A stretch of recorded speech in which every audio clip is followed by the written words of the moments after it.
Bonjour à toutes et à tous, mesdames et messieurs. Nous sommes donc en direct sur le salon de la santé et du bien-être de Lomé. Vous êtes donc dans votre émission spéciale sur SOS Docteur TV qui se veut donc, qui se donne l'agréable plaisir, voilà, d'être au cœur de cet événement pour vous faire vivre l'essentiel, l'ambiance, tout ce qu'il faut connaître en matière donc de santé oculaire. Puisque c'est de ça qu'il s'agit, c'est de ça qu'on parlera aujourd'hui dans cette émission spéciale.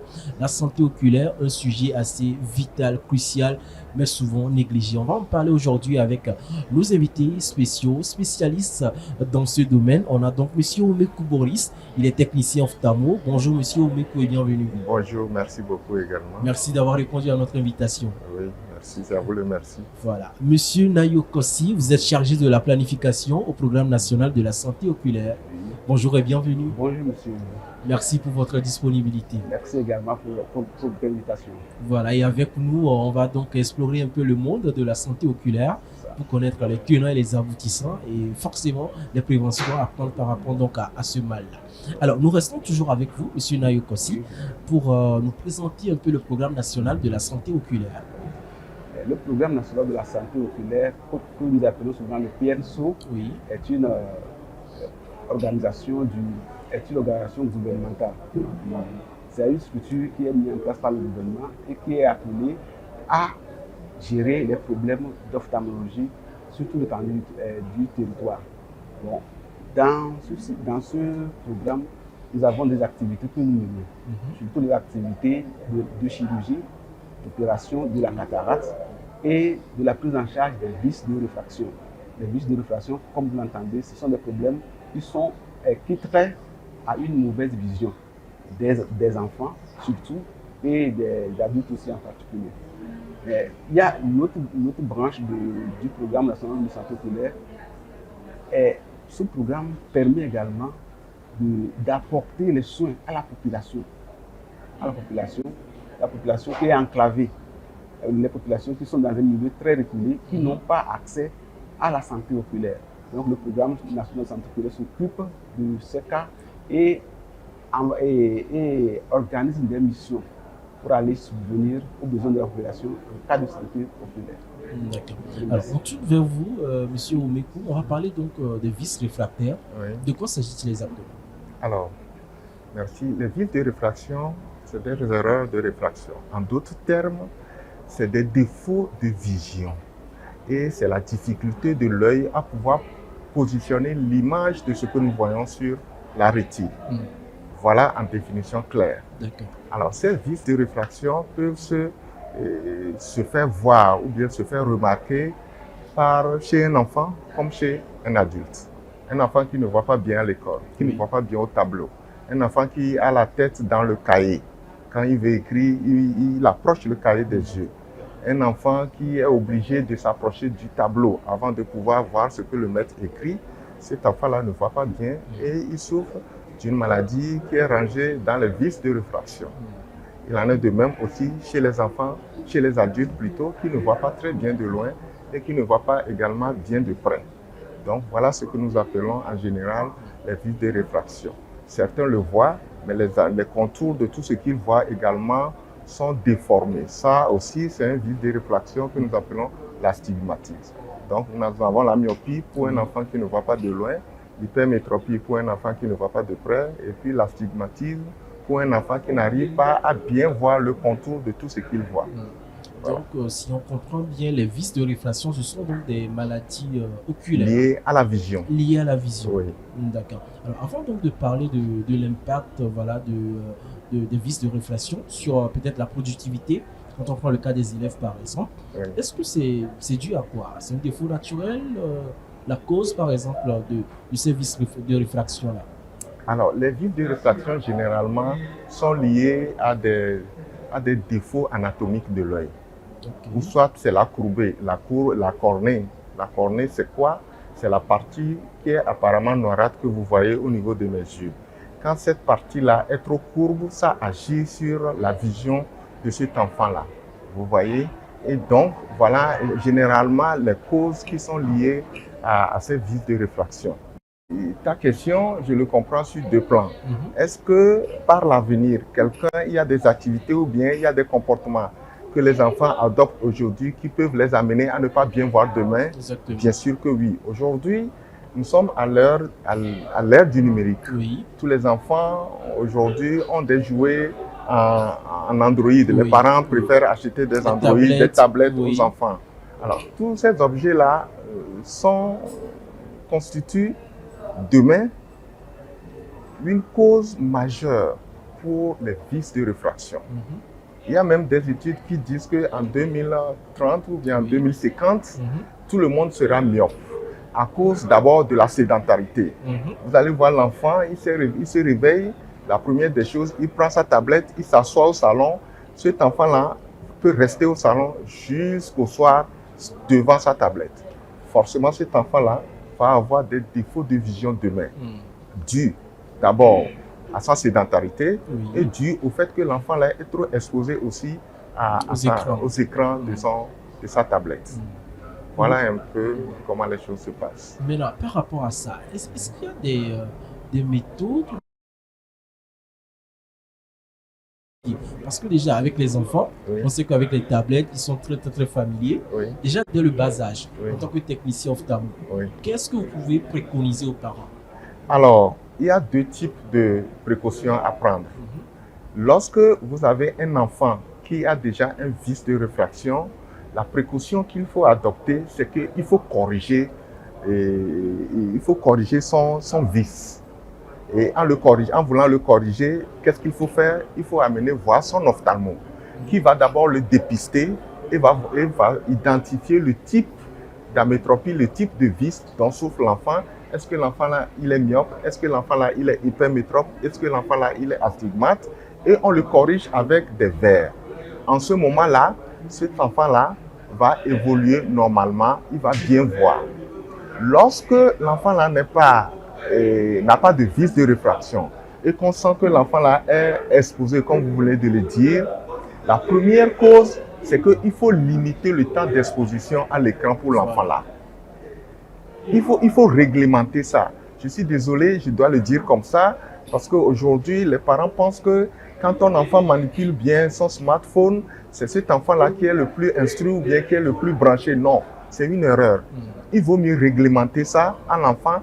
Comme ça, on réduit le temps d'exposition de cet enfant-là à la lumière du smartphone. Et quel temps vous proposez en tant que technicien? Bon, il n'y a pas un temps en tant que tel, mais... Peut-être 2 heures, 3 heures, oui, 5 2 heures, 3 heures de temps, je crois que c'est suffisant. Et puis le plus important également aussi, il faut limiter le temps d'exposition. Quand je parle de temps d'exposition, c'est le temps de contact permanent que l'enfant a avec la lumière de son smartphone. Un enfant qui a son smartphone pendant 2 heures de temps, ce n'est pas bon. 1 heure de temps, il faut lui retirer ça. L'enfant peut aller jouer avec ses camarades et il revient, on peut encore lui donner son smartphone. En le faisant ainsi, on réduit le contact permanent de la lumière dont l'enfant est exposé. Voilà un peu comment nous pensons qu'il faut agir. Et là, encore, il y a un grand volet, c'est la sensibilisation. Voilà. Il faut sensibiliser les parents. Il faut vraiment sensibiliser les parents sur l'utilisation des smartphones. D'accord. Je vais revenir un peu encore avec vous pour aller beaucoup plus en profondeur parce que là, on est à quelques jours de la rentrée et forcément, ces maladies oculaires forcément vont refaire surface. Les parents vont courir de gauche à droite. On va en parler tout à l'heure parce que les téléspectateurs nous suivent. Ils doivent maîtriser les codes et c'est grâce à vous. Alors, Monsieur Nayo, vous allez nous parler un peu de vos partenariats, par exemple, pour peut-être l'acquisition des matériels. On sait que c'est vraiment coûteux quand on parle de verre et autres. Vous pouvez nous parler de vos partenariats, comment ils arrivent quand même à contribuer donc à ce que la population puisse percevoir ces outils-là. Je vous remercie. À propos des partenaires, nos partenaires avec qui nous travaillons, surtout en matière d'acquisition des verres, c'est une association que nous appelons Planète Vision. D'accord. Ils interviennent, ils nous aident à travers les dons, les montures, des verres également. Et cela permet de fournir à la population, surtout scolaire, des verres adéquats à moindre coût. Sinon, si nous prenons le prix d'un verre sur le marché, je pense que la population n'a pas assez de moyens pour se prendre en charge, surtout la population estudiantine. Donc, l'association Planète Vision nous aide à travers ces aides pour pouvoir les prendre en charge. Maintenant, comment se passent ces aides? Ce sont des plaidoyeries que nous proposions à nos partenaires. Et eux aussi, comme ils sont en association, eux aussi passent par des plaidoyeries à leur niveau et ils collectent les dons pour pouvoir venir à notre aide. Donc c'est une sorte de partenariat gagnant-gagnant en quelque sorte qui aide la population à subvenir aux besoins de la restitution des aides. Alors, de tout ceci que vous faites sur tout le territoire national, grâce à vos bureaux un peu partout dans les préfectures, dites-moi, quels sont les retours que vous avez par rapport donc aux patients qui viennent bénéficier de vos services, par exemple? Quels sont les retours que vous avez suite à l'évolution de l'amélioration visuelle? Bon, ce sont des scènes de joie.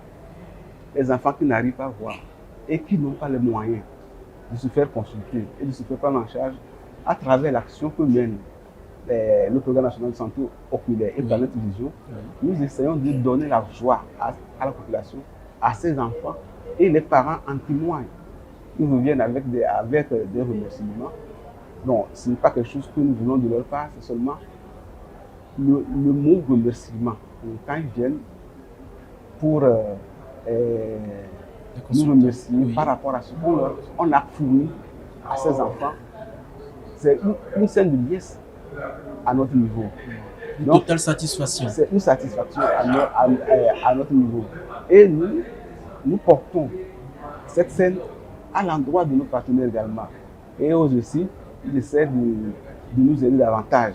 Parce qu'ils savent que ce qu'ils nous donnent, on le met en pratique. On le donne aux bénéficiaires. Donc, en quelque sorte, c'est une somme de joie, de satisfaction que nous avons. Super. Alors, je reviens à vous, monsieur Omekou Boris. Vous êtes donc technicien ophtalmo. Là, je voudrais qu'on parle un peu cette fois-ci des adultes. On a parlé des enfants qui sont contacts de l'écran. Mais les adultes aussi, pour ne pas dire, ils exagèrent. Parce que bon, 8 heures de boulot, peut-être 6 heures, 7 heures de temps, c'est en contact direct avec l'ordinateur. Et après, on revient à la maison, des maladies, parfois c'est les maux de tête, on n'en sait rien. De ce côté-là, qu'est-ce que vous pouvez dire par rapport à ça? Alors, de ce côté-là, je vais vous expliquer un peu.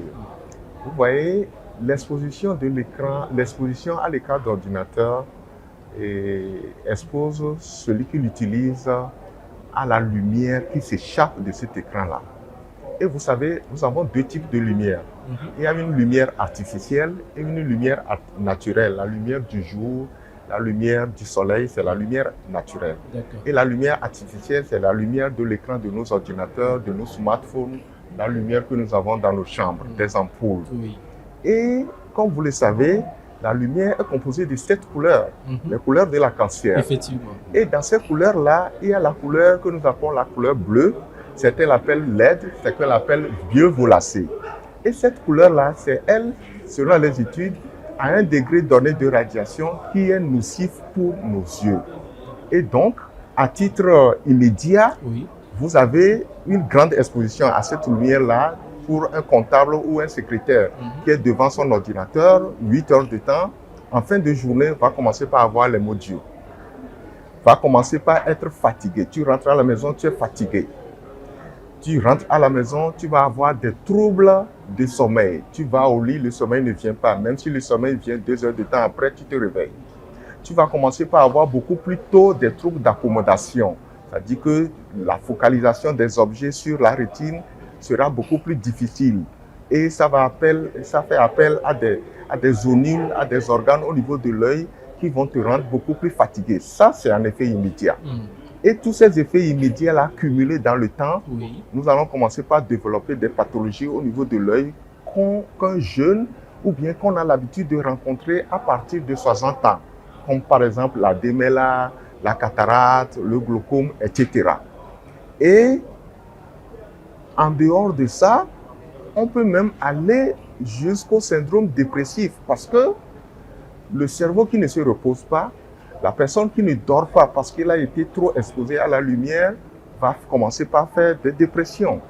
Vous voyez un peu là où jusque ça nous amène une grande exposition à la lumière.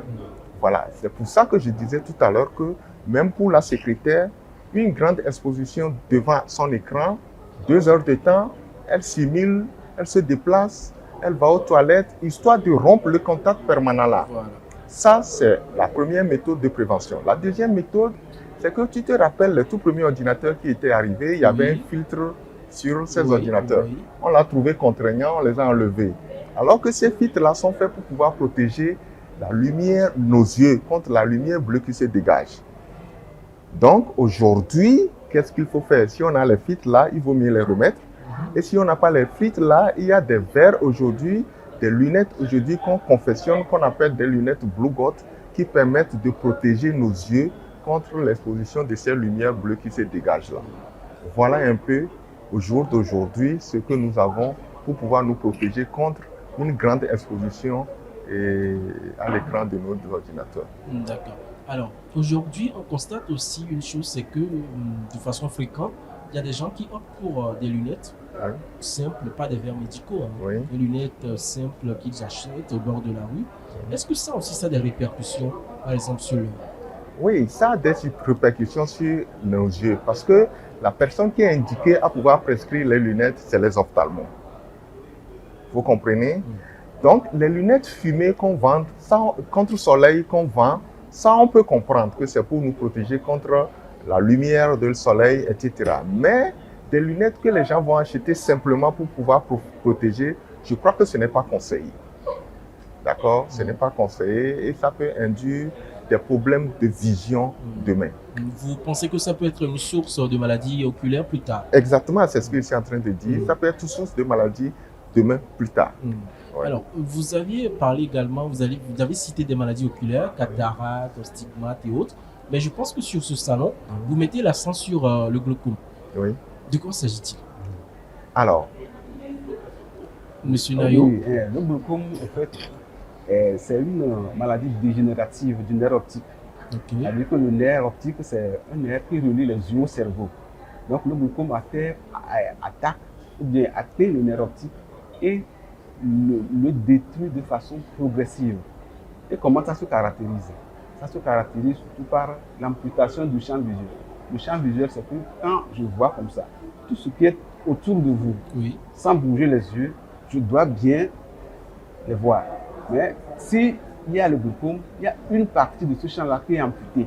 C'est-à-dire que je vous vois, mais je ne vois pas, je ne vous vois pas en totalité. Je vous vois partiellement.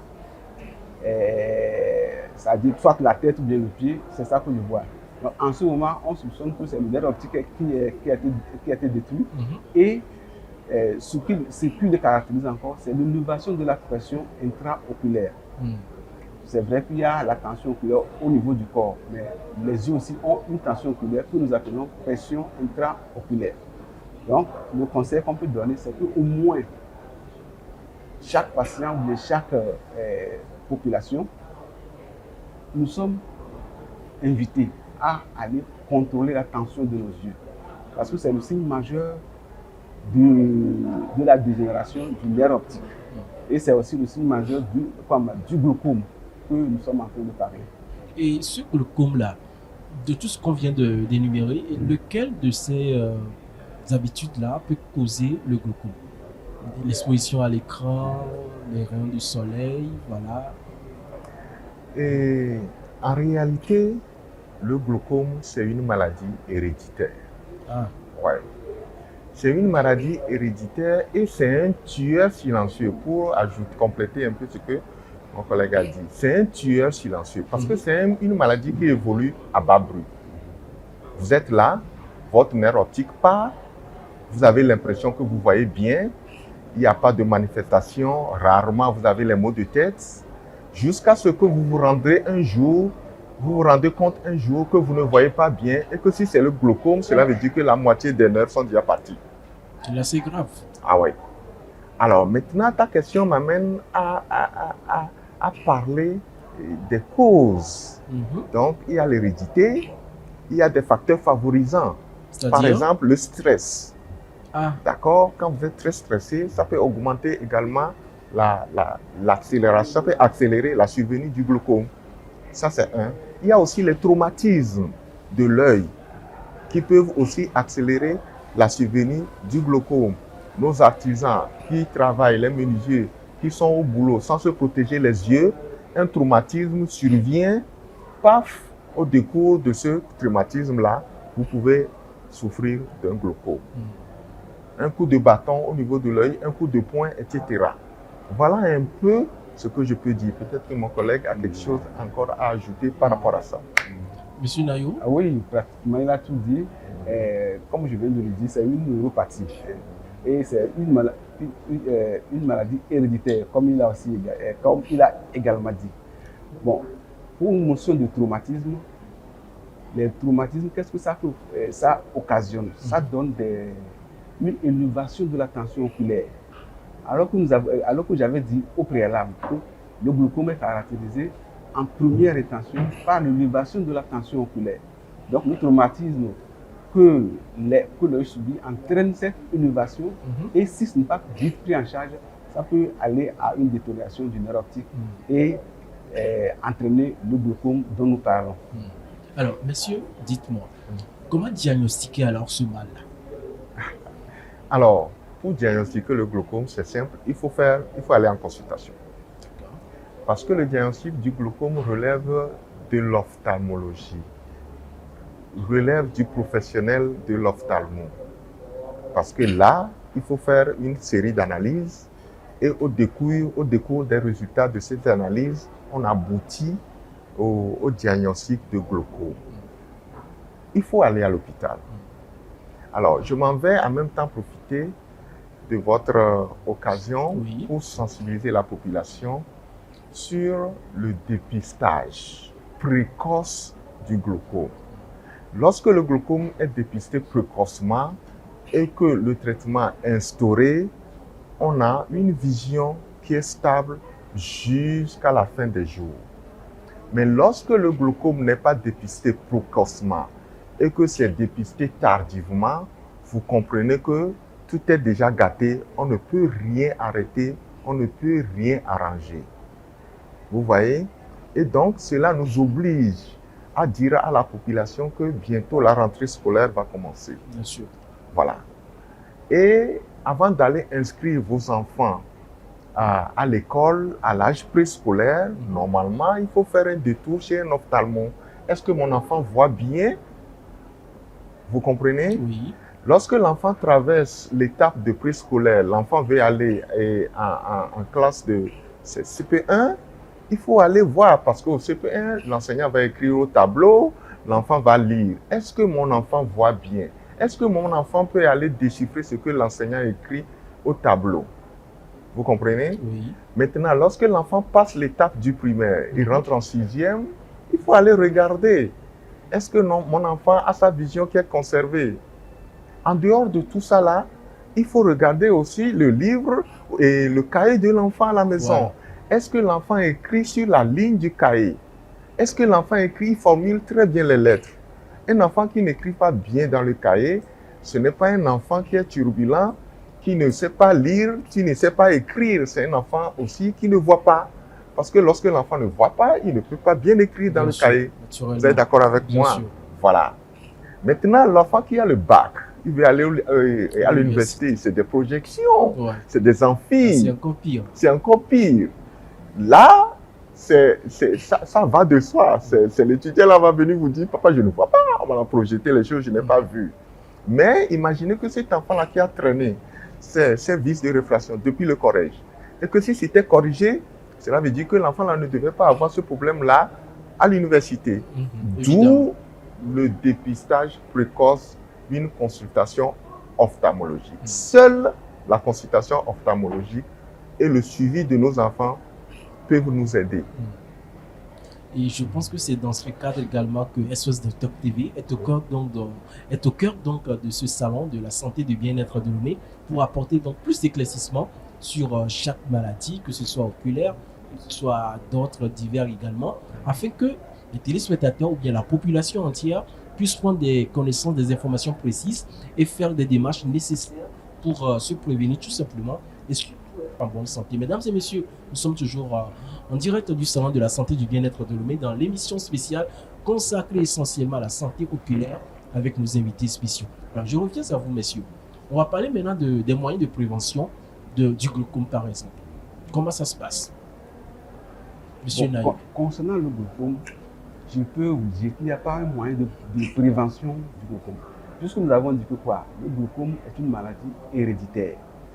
Donc, la prévention qu'on peut, ou bien les moyens de prévention que nous pouvons suggérer, c'est le dépistage. Voilà. Le dépistage.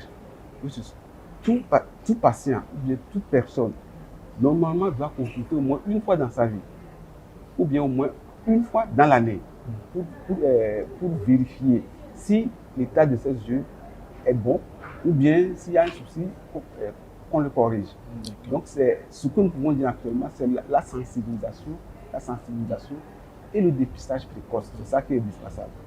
Alors, je reste toujours avec vous. Vous voulez ajouter quelque chose? Pour ajouter ça, oui. C'est justement pour ça qu'il y a une association nationale de lutte contre le glaucome. C'est ça, non? Oui. Qui aujourd'hui s'évertue à sensibiliser sur la maladie. Donc, j'invite la population à s'approcher de cette association-là pour avoir des informations et pour pouvoir avoir aussi des conseils sur la maladie. Pourquoi pas même faciliter la prise en charge. Exactement. C'est ce que je voulais ajouter. Voilà. Alors, je reviens vers vous, Monsieur Nayo. Oui. On a parlé également des élèves de l'école. Aujourd'hui, avec le programme national de la santé oculaire, quelles sont vos relations avec les établissements scolaires? Avec les établissements scolaires, nous entretenons des relations de partenariat également. C'est-à-dire que nous avons participé à la formation des enseignants pour dépister ou bien détecter tous les enfants qui ont des problèmes visuels. Donc, nous avons commencé au niveau de la région maritime et nous avons monté jusqu'au niveau septentrional. Donc, tous les élèves en général, ou bien non, tous les enseignants en général ont été formés à dépister les problèmes visuels. Une fois le dépistage fait, ce que nous pouvons faire, c'est la prise en charge que le PN s'engage à prendre et à apporter le matériel nécessaire pour la confection des verres et la chirurgie de la cataracte. D'accord. Alors, monsieur Oumekou, est-ce qu'il y a parlez-nous un peu du traitement, de façon concrète du glaucome. Est-ce que c'est forcément les verres pour corriger après le diagnostic?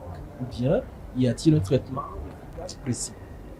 Alors, le traitement du glaucome par les verres, c'est-à-dire que, permettez-moi d'expliquer un tout petit peu. Allez-y. Et quand on parle de maladie oculaire, il y a deux parties. Il y a la maladie pathologique qui est liée à l'organe œil. Oui. Et puis, il y a cette pathologie-là qui induit des troubles de vision. D'accord. Vous comprenez? Oui. J'ai souffert de ma conjonctive et en faisant ma maladie conjonctivale, ma conjonctivite, ça a empêché ma vision de bien voir de loin. D'où le trouble visuel. Voilà. Est-ce que vous comprenez? Alors, c'est comme ça que le glaucome s'attaque à l'organe œil. Il est détruit et en détruisant l'organe œil par le nerf optique que nous venons de dire, il provoque un trouble de vision. Est-ce que vous comprenez? Alors, le trouble de vision, on va le gérer avec les lunettes. Ça, il n'y a pas de problème. Mais si on s'arrête là, cela veut dire que le glaucome va progresser. Et donc, pour le traitement du glaucome, aujourd'hui, le premier traitement, c'est médicamenteux. C'est un traitement médicamenteux. Il y a des collyres, il y a des médicaments que nous mettons dans l'intention de pouvoir baisser la pression intraoculaire. Parce que comme il vient de le dire, lorsque la pression intraoculaire augmente, ça comprime par derrière le nerf optique en le détruisant. Vous voyez? Et donc, il faut mettre les médicaments qui vont diminuer la pression intraoculaire, qui va protéger comment on appelle, le nerf optique. On est d'accord? Lorsque le traitement médicamenteux échoue, en ce moment-là, il faut penser à un médicament, à un traitement chirurgical. OK? Et aujourd'hui, il y a un traitement aussi par laser que nous faisons dans la prise en charge du glaucome. Il y a des organes au niveau de l'œil qui sont responsables de la fabrication de l'humeur aqueuse. C'est un liquide que nous avons dans l'œil.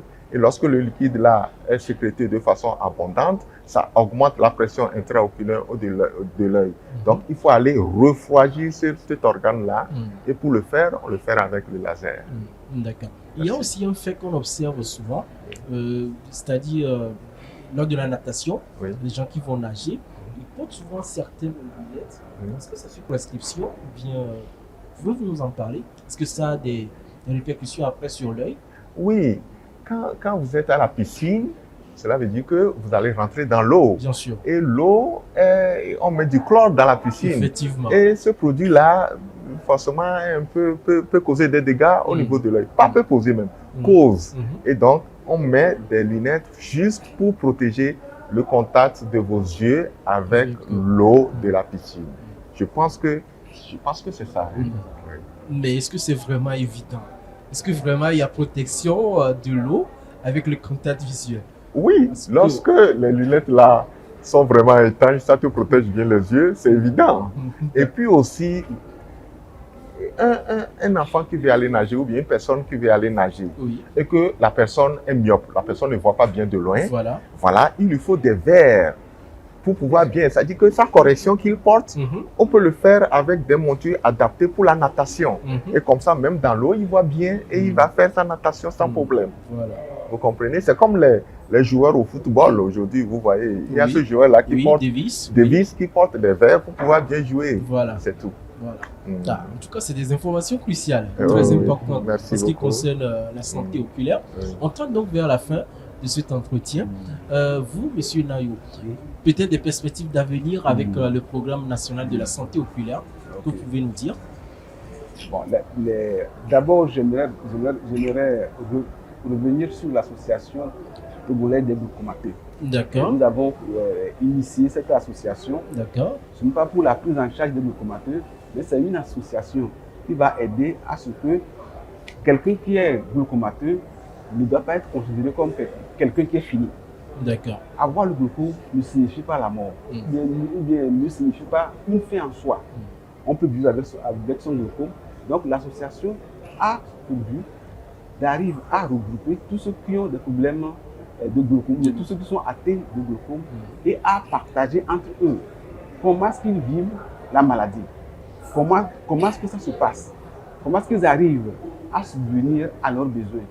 Donc l'association est là pour les accompagner. Nous sommes à un moment embryonnaire. Dans le futur, on peut toutefois envisager quelques prises en charge, même si c'est sur le plan thérapeutique, ou bien si c'est sur le plan chirurgical. L'association peut apporter quelques solutions, mais pas pour le moment. L'essentiel actuellement, c'est la sensibilisation. Voilà. Nous sensibilisons tous ceux qui sont autour de nous, tous ceux qui ont des problèmes de glaucome, tous ceux qui sont diagnostiqués glaucomateux, de s'approcher de nous. L'association est sur la foire actuellement, il faut passer et voir les moyens, les voies et moyens à adopter pour pouvoir être en collaboration avec cette association. Merci beaucoup. Alors, Monsieur Oumekou Boris, votre mot de la fin? Et mon mot de fin, c'est... Je voulais profiter pour dire à la population qu'avec le programme national de lutte contre le programme national de santé oculaire et ses partenaires, il y a des agents de santé communautaire qui ont été formés et qui ont pour objectif de se promener dans les maisons pour pouvoir sensibiliser la population. Et donc, de les accepter, de collaborer avec eux afin que ce programme-là puisse sensibiliser au maximum la population à pouvoir s'approprier les problèmes de santé oculaire qui sont cruciaux pour le développement de la population. Merci beaucoup. Et n'hésitez pas aussi à collaborer avec SOS Doctor TV pour accentuer encore plus la sensibilisation et la communication par rapport donc à ces méfaits de la santé oculaire. Monsieur Oumekou Boris, vous êtes technicien ophtalmo. Merci d'avoir répondu à nos questions. C'est à moi de vous remercier. Monsieur Nayo Kossi, merci également pour votre disponibilité. Merci également pour l'invitation et pour l'occasion que nous avons fait pour présenter le programme national de santé oculaire. Avec plaisir. Mesdames et messieurs, nous sommes donc au terme de cette émission dédiée donc à la santé oculaire. Et c'était donc dans l'émission spéciale sur SOS Doctor TV en direct du Salon de la Santé et du Bien-être de l'Homme. On espère quand même que vous avez pu quand même détecter ou noter l'essentiel de ce qu'il faut savoir de la santé oculaire. N'hésitez pas à faire un tour au salon pour vous faire dépister tout simplement et avoir les informations nécessaires pour prévenir ces maladies oculaires. Merci à toutes et à tous de nous avoir suivis. À très bientôt.